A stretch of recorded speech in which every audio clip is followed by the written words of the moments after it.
以后别再跟我提便利店的关东煮了，料包煮出来的味道怎么能和这种熬了100年的汤比啊？虽然我觉得它可能就没有100年。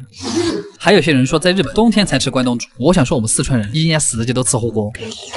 更何况是这种火锅衍生物。又到了吃关东煮的日子。今天我们吃的就是这家1年前来过的大多福啊，在日本非常有名的一家关东煮店。去年来吃他们家也是下雨。すみません、ちょっと遅くなった。每次来这个地方感觉他们好严肃。它这个汤据说是1915年开始到现在都没有换过配方，汤都是用的第2泡的木鱼花昆高汤。废话说太多，我们开始吧。接下来请听题：关东煮为什么叫关东煮？好啦，第一个菜葱丝牛肉，其实就像京酱肉丝，挂着酱汁的牛肉搭配适量的葱丝，和牛是甜的，酱汁也是甜的，就连这个葱丝都是甜的，这种味道也太下饭了。哇，他那个肉炖的好烂啊！关东煮来了，第一块先来个豆腐，它是油炸过的，里面就有很多气孔，气孔里面全部挤了汤汁。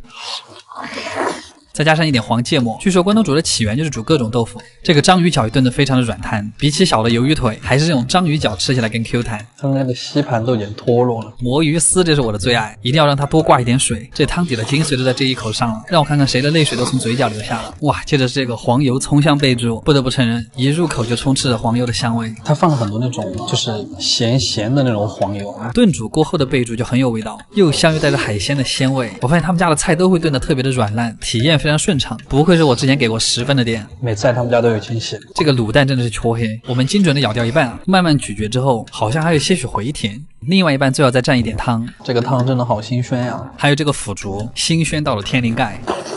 蘸黄芥末的白果就是另外一种感觉了，吃第一口就想家了。今天Top 1的推荐给到的就是它，离训真好吃。竹轮关东煮的老朋友了，口感像鱼排和蟹棒的结合，但它更有嚼劲儿，且味道更好一点。有些店还会做竹轮鸡肉。等一下，今天喝的太多萝卜，我可太爱萝卜了，一口下去整个嘴巴很难兜住里面的汤汁。关东煮排名第2。最后是这个福袋，里面藏的是鸡肉和魔芋丝。总的来说，这家店味道让人很舒服，是那种很老的酱油和豆腐熬在一块的味道。最后用一碗极品蒸蛋结束，感觉还有很多东西没吃到，下次再来。阿基推荐指数9分，卡玩意儿。突然发现自己好像很久没有吃过早饭了，主要是因为没动力。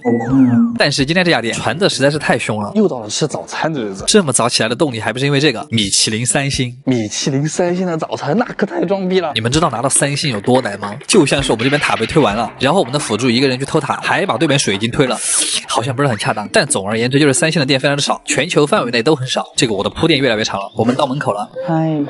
不愧是京都的7大名店，他家有400多年的历史。400多年前你在干嘛？德川家康已经统一全国了，而你还在纠结怎么牵隔壁同学的手。早饭不长胖，我们开始吧。有一说一，他们家的餐具是真的很精致。第一个是可以拆分成3层的葫芦器皿，第一盘里面有半熟蛋、油菜和蚕豆，还有一块鱼饼，叶子包着的是未知食物，也就能塞个牙缝吧。浅尝一下，半熟蛋煮的还是不错的，蛋黄由外而内是凝固转为溏心，还可以，口感温润甜糯，甚至像在吃布丁。再来块鱼饼，普普通通；吃一口芝麻油菜，普普通通；再来颗蚕豆，普普通通。哈哈，可以这样讲吗？放屁豆。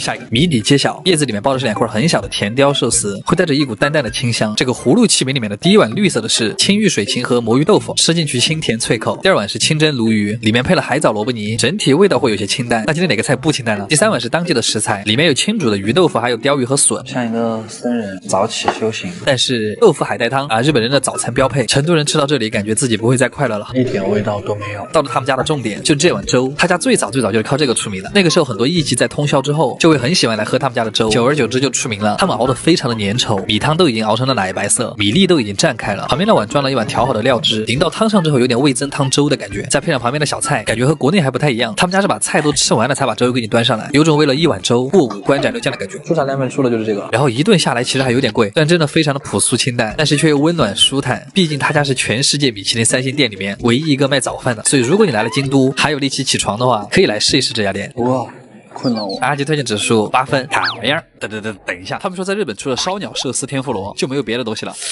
我寻思也不是这样。总而言之，今天就是又到了一个反正不会是吃烧鸟的日子。今天我们绝对不会吃任何的日料。今天我们去的是一家在东京很有人气的德餐馆子，德国菜。第一个想到的是什么？脆皮猪肘。今天这只猪它肯定是逃不掉的。吃肉不长胖，我们开始吧。不管是店里的氛围还是这个菜单，已经有点那个味儿了。既然是一个成人局，我们是不是要来一点这个德国特产小鸟伏特加啊？德国不就是被它干掉的吗？骗我喝不来。好了，第一个菜煮的清口贝，半钱一口汤。这个汤喝起来很鲜的同时，还有一点微辣，有点像在乐山喝的那个翘脚牛肉汤的味道，只不过它是海鲜版的。清口的肉还是挺有弹性，打开都是爱你的形状。德菜里面的头排肯定是香肠了，给你们看看这盘有多长。第一排是番茄土豆味，怎么那么像美式快餐？它这个吃着会有一股很明显的烟熏味，但是它又盖不住那个肉汁的那个味道。里面香肠的肉很扎实，一口下去肉感十足，还有点黑胡椒的味道。旁边的脆皮土豆一定要蘸那个孜然番茄酱，又甜又像烧烤的味道。这边建议亲想象一下羊肉串蘸番茄的味道，有一点上头，不太确定，再吃一口。这种是真的比清淡的日料好吃太多了。这个厚切培根我狂喜欢，它下面配的是酸菜，而且那个培根是厚切很紧实，有点韧性又有点弹性的那种，肥瘦相间，但是一点都不齁咸。培根的油脂配上微微泛酸又带一点咸味的酸菜，真的太美好了。酸菜就是完美的在给培根解腻。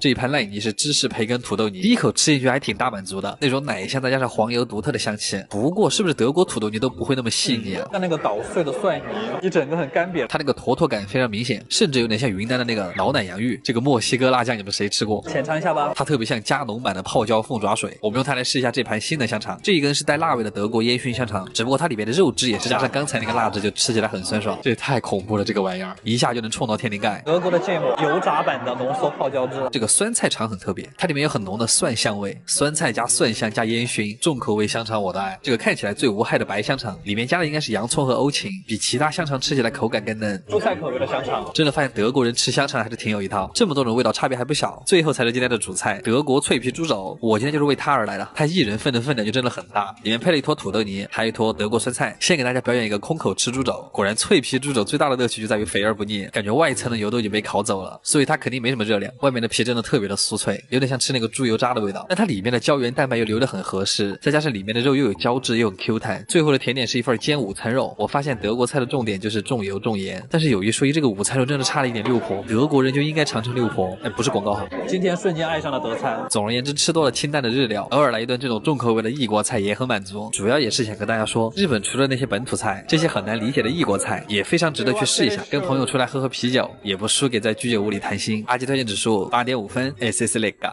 玩意儿。提灯最近出现了很多它的负面评价，说它是下水，但咱们说就是什么，这跟它好吃又有什么关系呢？今天我刻意挑了家有提灯的店，好久没有吃到过让我惊愕的烧鸟店了，真的很夸张。这是打了蜡吗？这个。今天我们来到的是东京站，一个非常浮夸的商业区，里边其实还挺好看的。我们今天吃饭的地方直接在车站的里面。5時予約したの量です。5時半ですか？あ、5時ですよね。ありがとうございます。进来后发现是位老师傅，今天这顿稳了，吃鸟不长胖，我们开始吧。第一个小菜，常驻嘉宾毛豆在手，缺点小酒。这个前菜还挺有意思，它是先烤后蒸的鸡肉，其实吃起来有点像四川的冒烤鸭，加上一点洋葱，会有点清甜的感觉。它都是宫城县的鸡肉。再来一口豆腐渣拌的菜根，饿了。第一个出来终于来了，鸡脖子肉，真的会有人不喜欢吃这个吗？它是鸡身上活动最多的部位，所以它会格外的嫩滑弹牙。而且它的筋和肉是缠绕在一块的，都在发光。接下来是调味鸡腿肉，感觉每家店的味道都是不一样的。师傅说可以加一点七味或者一点山椒，因为这一串是酱烧，吃起来会有一点点甜味。我发现这个鸡有个特点，就是它肉和油脂的部分平衡的很好，细嫩又不失弹性。第三段是酱烧的鸡肉丸子，师傅对它其实下了狠手，一口下去，牙齿能够明显的感受到里面的紫苏叶和脆骨，再蘸一点萝卜泥和蛋液，这样配上更甜了。它这个肉打得特别细，肉质也被保留得很充足。肉里的油水真的很适合夏天，但真的很夸张，我第一次见到这样的鸡肝。如果有鸡肝选美大赛的话，它可能估计会荣获第2名。它像一块打磨好的鳕鱼，吃进去的感觉也是表皮 Q 弹，破开之后里面的干香会像液体一样涌入你的口腔。它里面是流心的，最近吃到过最好的鸡肝。再吃一串烤番茄缓一下，上面是一层厚厚的芝士，甜而不腻，而且盘子下面的芝士番茄汁还挺好喝。接着是一盘烤的包酱豆腐，上面淋的鸡油，有点像吃肉，又有点像吃油豆腐，整个豆腐都被肉香包裹着。然后就是我们的提灯了，也是我来这家店的理由。它卵巢部分的肉挂得很足，卵巢不同于别的内脏，吃起来特别的有韧劲。再加上这颗超大的爆珠在你嘴巴里面炸开，蛋液没有腥味，反而是一丝清甜，口感立马丰富了。所以提灯好不好吃，我真的推荐大家自己试一下。最后一串是烤鸡翅，每次我都特别享受牙齿穿过那层厚厚的鸡皮，再咬到肉里面那个肉汁四溢的感觉。鸡皮焦脆，鸡肉软嫩，它经过大火烤制之后，那个皮最脆的地方像薯片一样，这个烤的优秀到可以缩骨头。最后的主食是一碗青椒鸡肉末冬，太劲了，厚厚的一层肉末，再配上一块鸡肉加了青椒，而且它全都是烤的，这怎么能不算好店呢？阿基推荐指数9.5分，卡玩意儿，这家店带你朋友来。